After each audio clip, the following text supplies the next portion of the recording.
Hi, everyone. Before I get to the episode, I want to take a moment to address the United States Supreme Court decision to overturn Roe v. Wade on June 24th, which stripped away the right to have a safe and legal abortion. Restricting access to comprehensive reproductive care, including abortion, threatens the health and independence of all people, which we have already seen with abortion bans and restrictions in countries like Poland and Malta. This decision has dire consequences and could have harsh repercussions for other landmark decisions within the United States. I encourage our audience, American and otherwise, to learn more about what you can do to help at podvoices.help. I encourage you to speak up, take care, and spread the word. Welcome to the Ellevate podcast, conversations with women changing the face of business. And now your host, Maricella Herrera.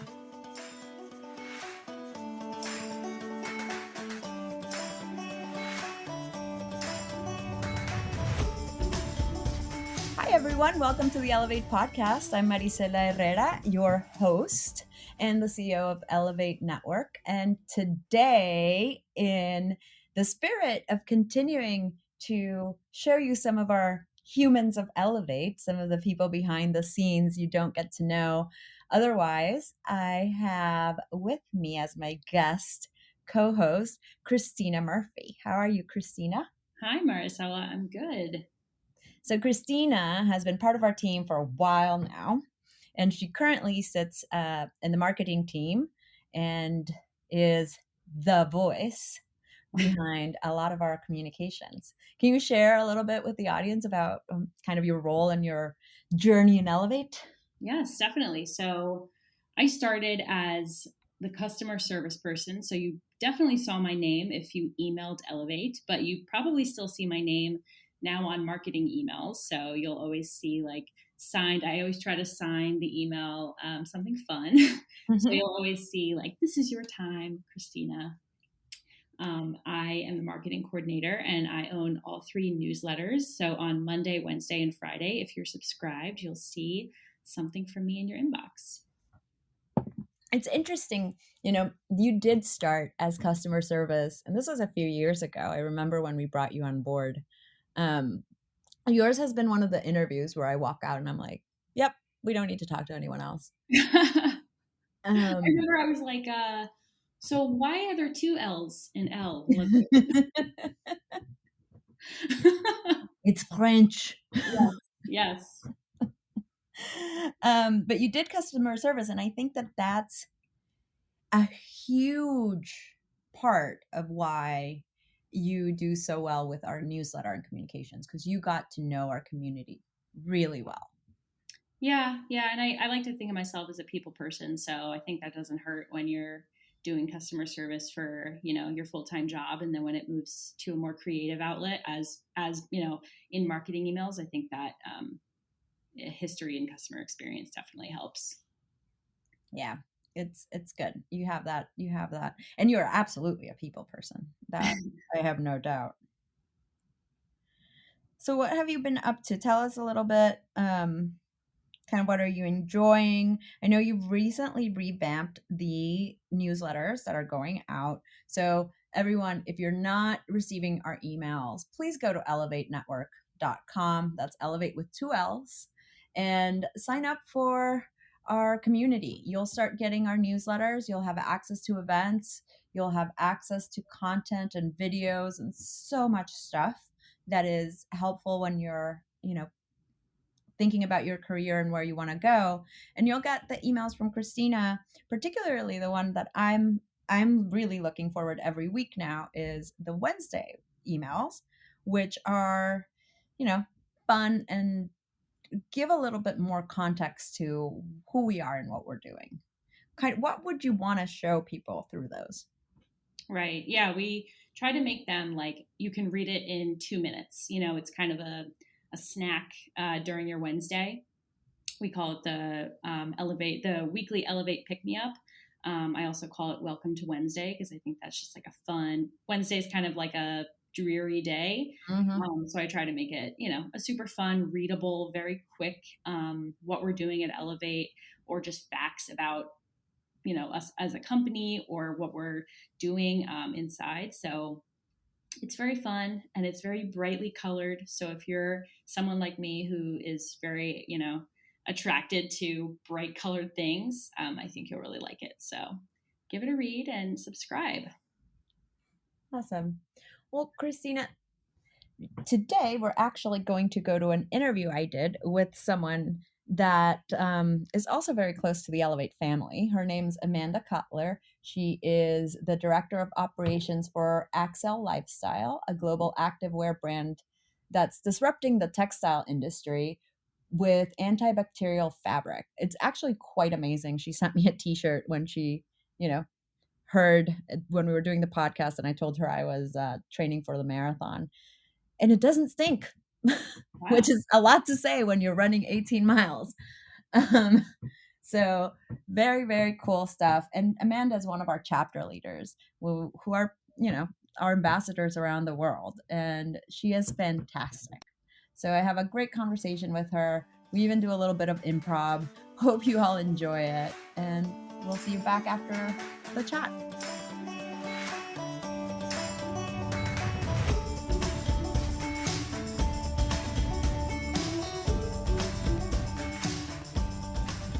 Thanks for being here. Today, I'm so excited to have a conversation with one of our amazing Ellevate chapter leaders, this time from Houston, Amanda Cotler.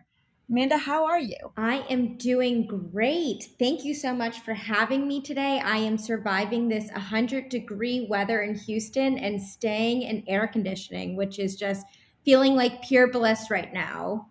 Oh my God. I've been complaining about New York, but that sounds horrifying. It is next level. I would say sitting by a body of water or air conditioning is definitely the move of summer. And I'm jokingly saying I'll see everybody else in October once it cools down. That's how I feel in the winter. I like hibernate from January through March. I can absolutely understand. Bravo for sticking it out in the cold. Yeah, no, I'm from El Salvador. I'm not made for it. So, Amanda, why don't you tell us a little bit about you and your background and what you're doing? Yeah, absolutely. Well, first off, thank you so much for having me here today. I am thrilled to just really deep dive with you and a little bit about myself. I am from Houston. I went to school in Charleston, South Carolina, where I ate pizza on the beach for 4 years and managed to pass my classes. And then once once I graduated college, I came back to Houston and I thought the only way to be successful was to grind hard, climb the corporate ladder, and make it to the top. So, my first job out of school, I was working for a large oil and gas company doing investor relations. And it was my dream role. It was the perfect hybrid between finance, marketing, and communications. And I worked directly with the C suite, the board of directors. I had the 411 on what every department was working on, and I knew exactly how teams worked together. So as time passed, our company and the majority of our peer group actually filed for a Chapter 11. So, Oh, who do you think was on the other line of the phone with investors calling, asking on the status of their lost money? And it was horrible. And every day I received hate mail, a whole stack of it. And so I was juggling this stressful corporate job. I was living the millennial lifestyle that any 25-year-old gal would be. And I just felt like a rodeo rider. And I was totally burnt out. And I needed this creative outlet and I wanted to meet other dynamic women.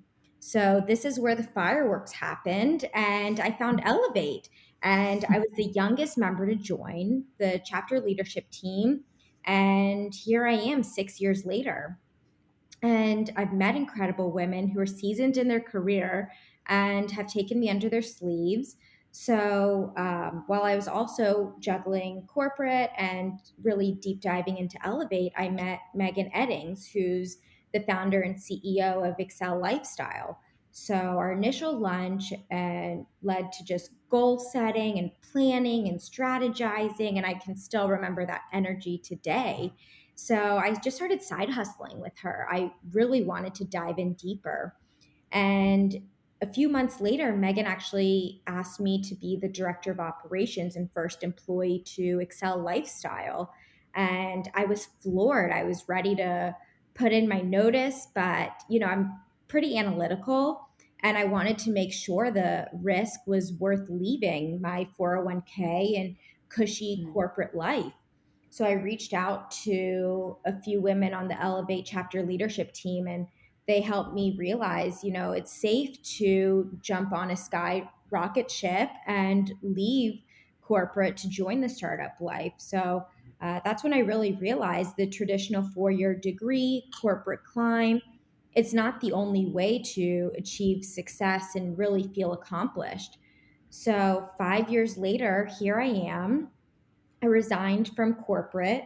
I followed my passion to create a sustainable apparel brand. And I've helped lead the startup to become a multi-million dollar company in under 12 months.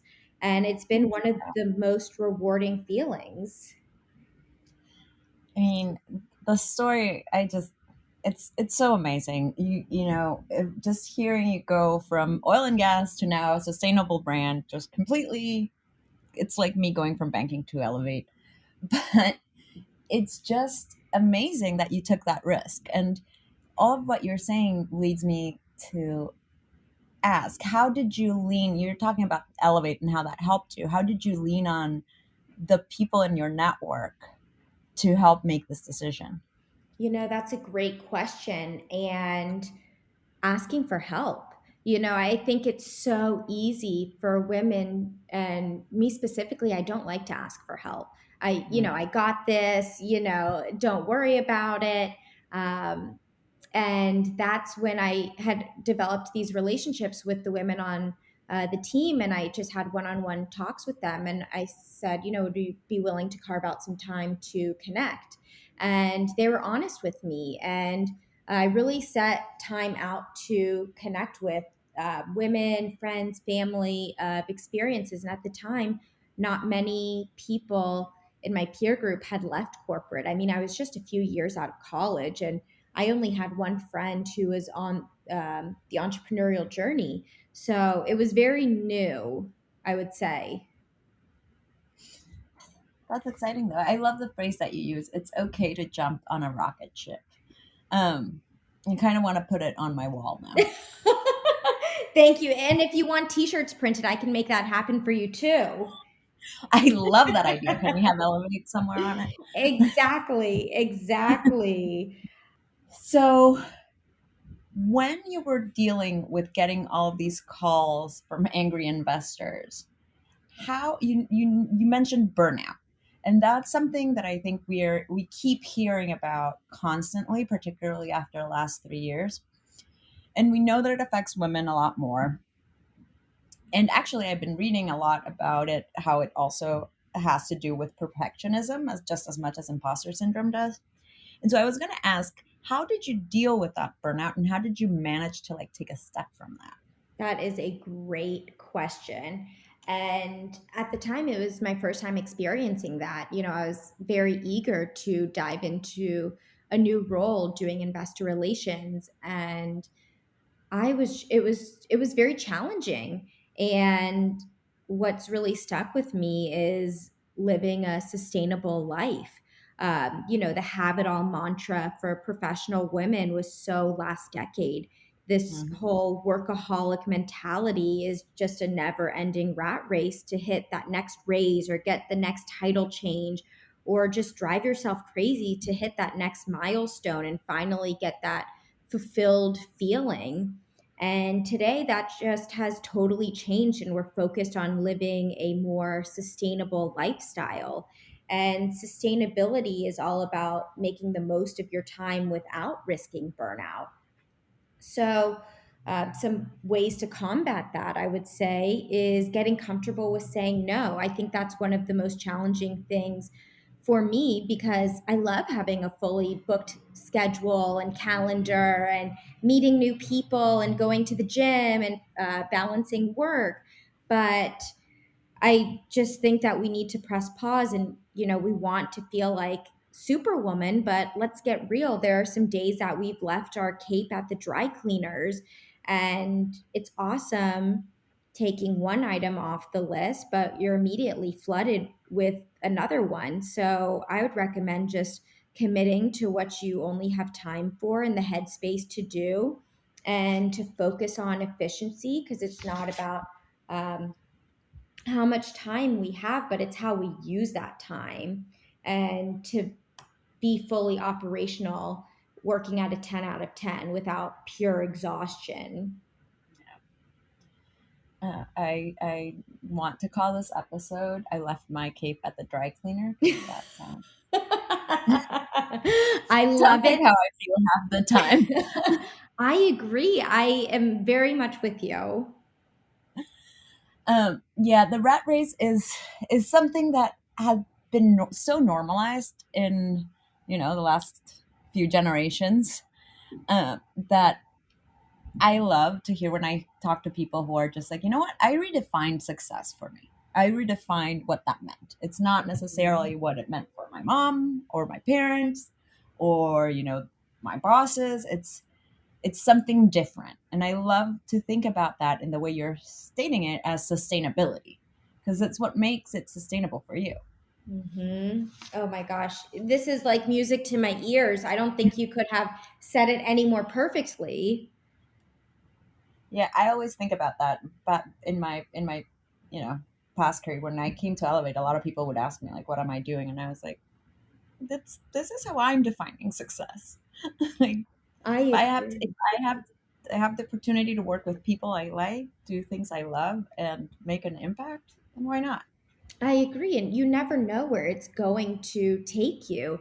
It's funny, when I initially joined Excel Lifestyle, we all started because our founder, Megan, who has a chemistry background, and at the time she was selling MRI machines for Fortune 500 companies. And she was sick of throwing away her husband's stinky workout clothes, because we all know that odor that lingers no Oh matter yeah. how many times you wash it. And a little bit about Excel is we were the first to market antibacterial self cleaning fabric without toxins that is sourced and manufactured 100% in the US. And we initially launched as a fitness apparel company for men and women, but that was just the beginning, merging the worlds of technology and fashion. And as the director of operations, we've just propelled growth and customer awareness and driving the supply chain that during the pandemic we pivoted, because all of our manufacturing is in the US. We had the ability to manufacture face masks, and we had our factories in LA open to pump out masks. And I still remember to this day, one of my favorite memories is just seeing how versatile it can be, because signing up for Excel and officially saying yes, I had no idea that I was going from a fashion company to now even having a medical wing. And one of my favorite stories that made it happen was when we were making these masks. I came to one of our chapter leadership calls, and we were sharing what we were working on professionally and personally.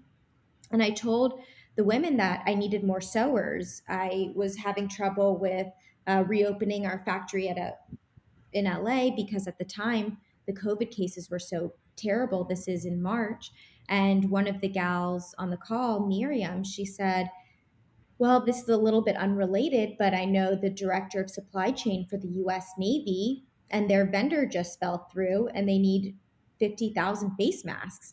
And I remember just my jobbing to the floor. I had absolutely no idea how the team and I were going to make this happen, but I knew that we had to say yes. And I only said yes because I've been taking improv classes, and the whole premise is to yes and everything in your life. So we made it happen, and we got them their face masks, and they needed them in 7 business days. We got them in 6. I mean, there is no way that we are going to miss that deadline. And we just figured it out and made it happen. And now we have worked with the US Navy, hospitals, companies across the US. So just pivoting from a fashion brand to now having a medical wing and licensing fabric, it's been wild. That's everything about that story is incredible. I love that it happened on an Ellevate call. And I love Miriam, so absolutely great. But wow, I mean, you were open to the opportunity. Your business was open to the opportunity. How did you get people to rally behind it? So to make it happen even in like less time than you would have thought possible, really. You would be very surprised how eager people are to help. And something I've learned the hard way is, of course, I don't like to ask for help. I don't like to ask for favors, but if I just ask, I will receive. I've learned.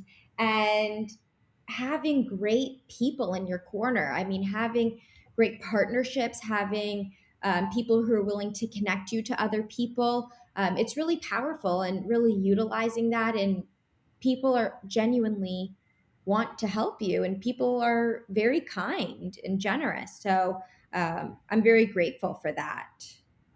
People really do want to help. It's great to see that. Oh. I wanted to ask you a little bit, you were talking about the fabric and the process, and as director of operations, you're managing all of that. But one thing from what you do at Excel Lifestyle is that it's all very sustainable. And I've seen you write on Ellevate and on Forbes about circular fashion, about sustainability, and why, as professional women's, we're all moving from fast fashion. And I've been thinking a lot about this, as I think I need to start dressing a little bit less sportswear all the time. And tell me a little bit about sustainable fashion, circular fashion, and what we can do as individuals to be better with our environment. That is such a great question. And I am just so passionate about sustainable fashion. Um, Today, professional women, they're just savvy, and they not only pay attention to the quality of their garments, but the entire supply chain, production processes, and the product afterlife, which is something that's definitely more of a focal point now. And they're more aware what a hang tag is saying, and if it uses the word sustainable, it they don't know what that really means. Are they using clean processes to develop that garment? They're not completely sure.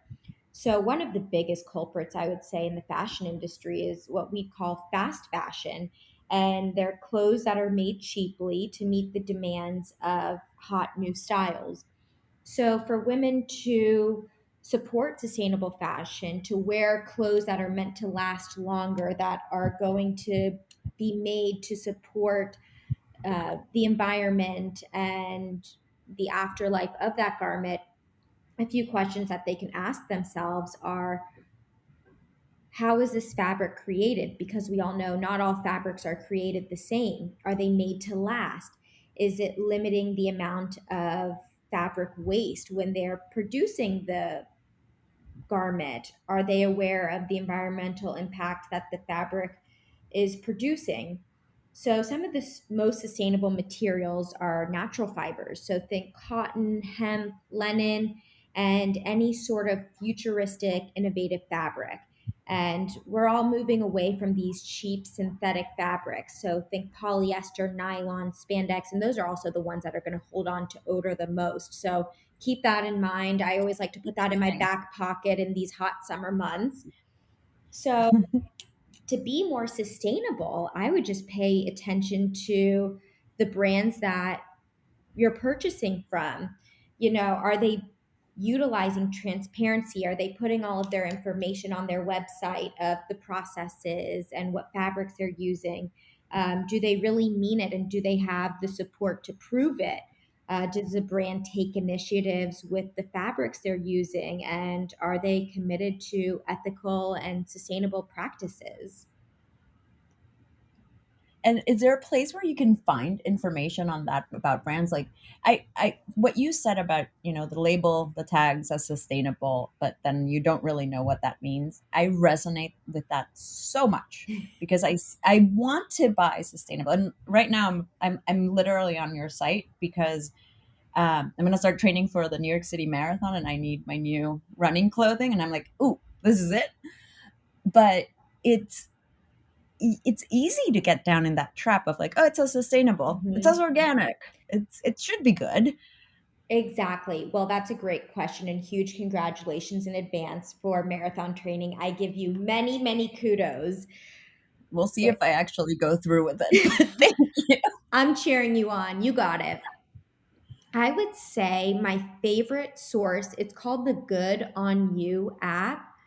And it's essentially a spark notes on certain brands. And Hmm. an example that I would give is something that drives me a little bit crazy is they'll manufacture things overseas, but then they'll ship it to America and they'll sew on the final label. So the care label and the main label that has the sizing on it.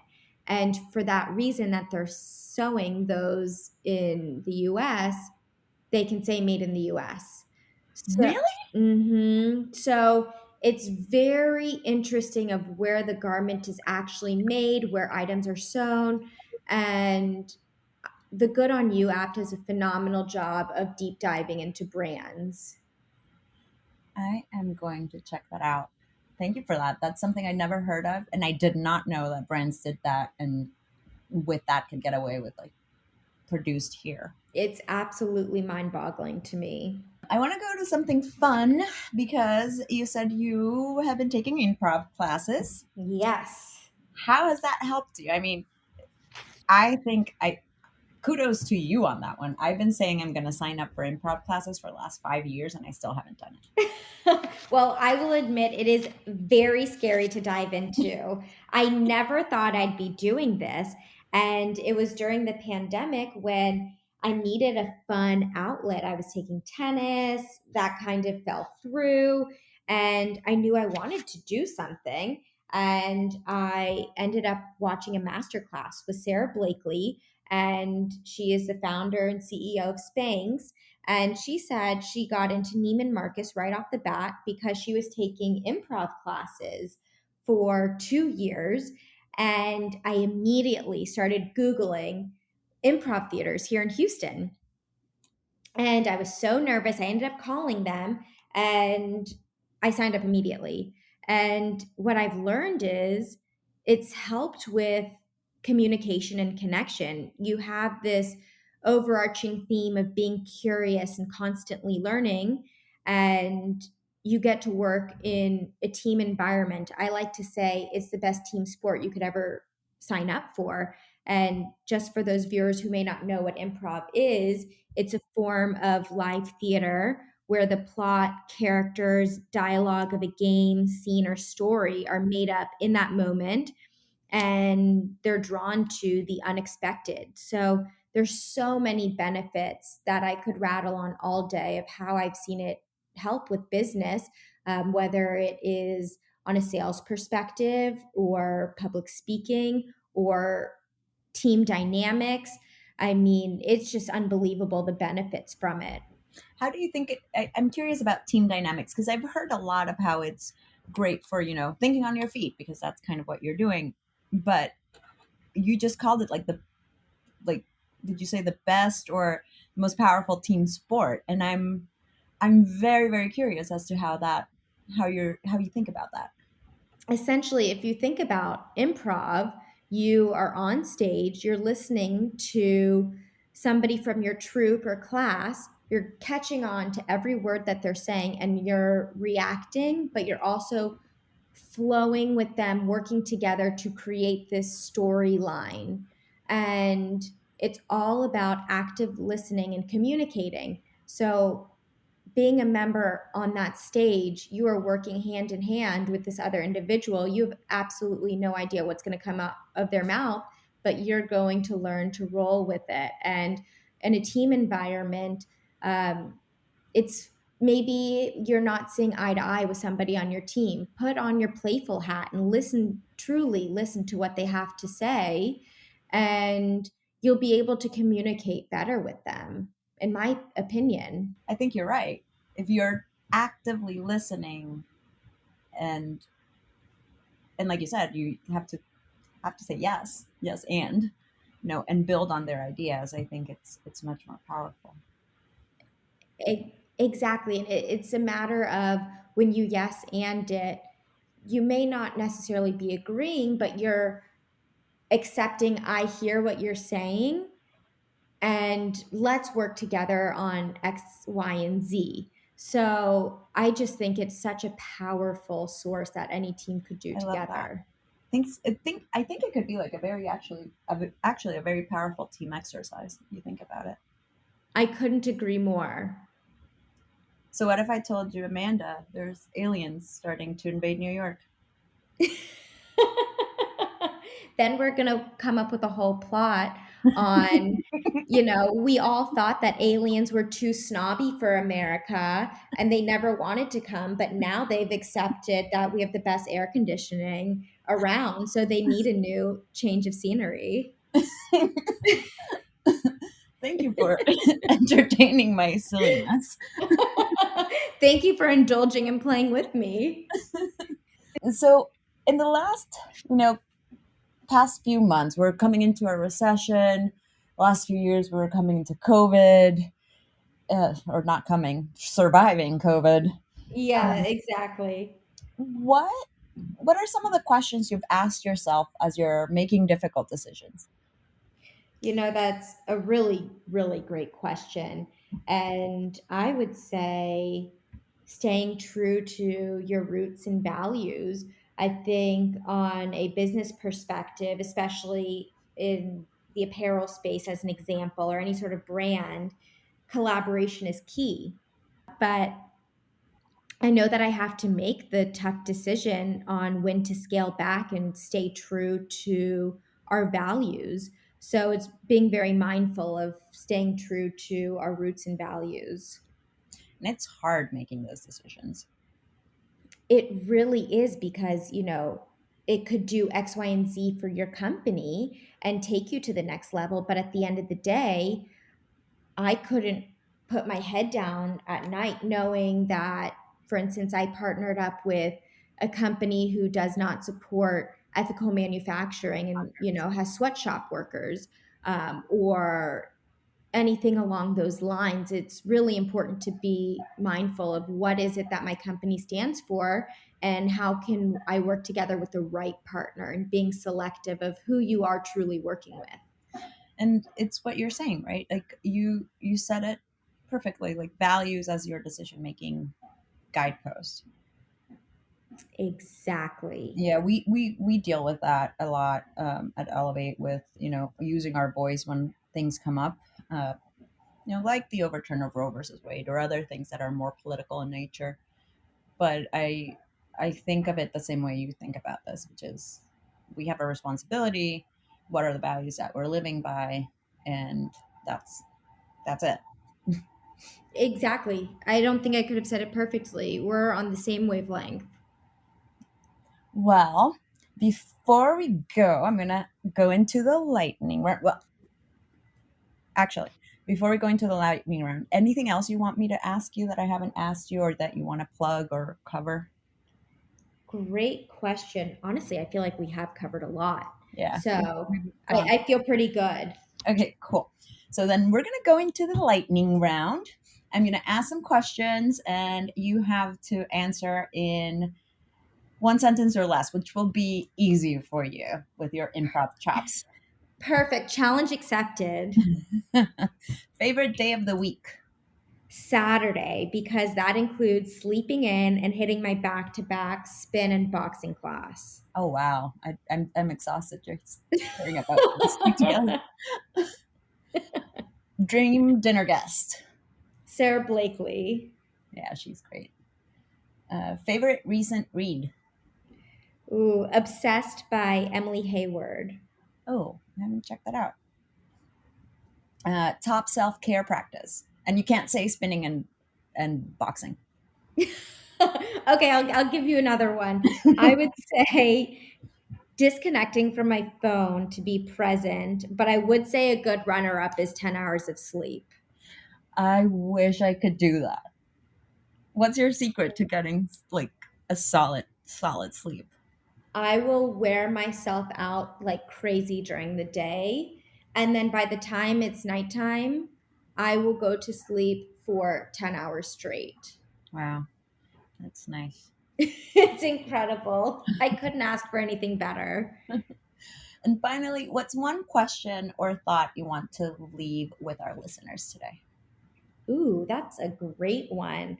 I would say that with every challenge, there is a new opportunity to succeed. I love that. I Thank love that. you. I mean, you're leaving me with a bunch. I'm not gonna lie. That's one very challenge opportunity to succeed. It's okay to jump on a rocket ship, and my cape is at the dry cleaner. I feel like we have a whole line of shirts to be printed or stickers to be made just Yes, from this conversation. I love it. Well, thank you, Amanda, for joining me, and we'll see you next time. Thank you. I so appreciate your time, and this was wonderful.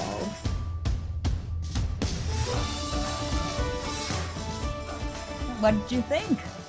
That was awesome. I really need to look into this company. I go to the gym. I do weightlifting, and I can tell you it stinks in there.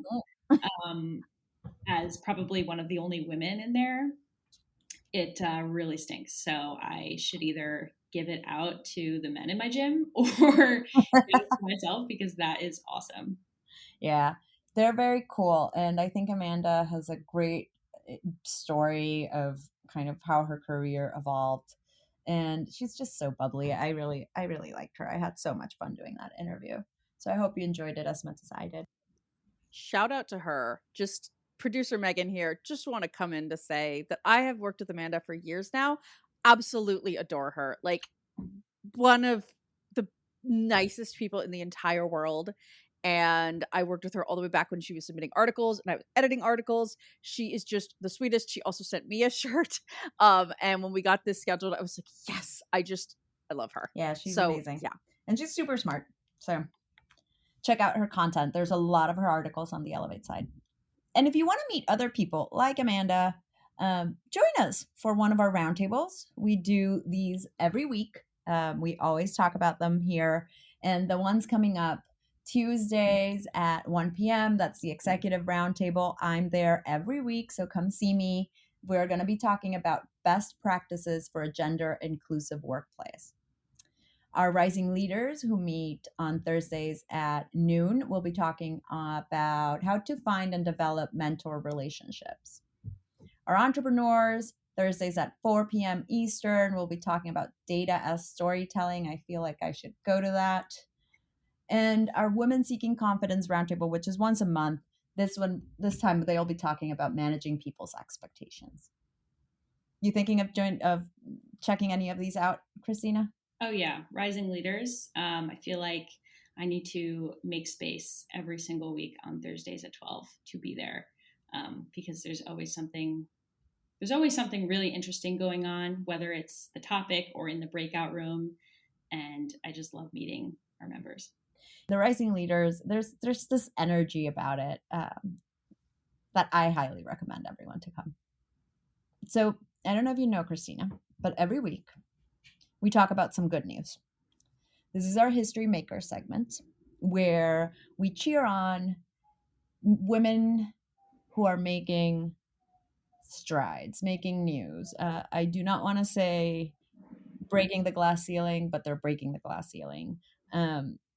There's a lot of times where it's sad to see, so many firsts still happening. Like, how are things not Yeah. more normalized? But for as long as we can, we will continue to celebrate and we will continue to raise awareness of this. Our Megan, who you hear every now and then on our podcast, is also sharing these on our TikTok and our Instagram. So you can also go and see more content there. Do you want to do the honors with the first one of our history makers this week? Sure, let's do it. So Zendaya became the first Black woman to win an Emmy for Best Lead Actress twice. Grace Mercado Uwano became the first Filipino American to be bestowed the Pontifical Order of Knighthood in the Catholic Church. Andy Dubrava became the first female executive chef of Rustic Canyon. Kelly Robinson will become the first Black queer woman to lead the Human Rights Campaign. Stephanie Gilmore became the first woman to win 8 world surfing titles. That is so cool. Giorgia Meloni became Italy's first woman prime minister.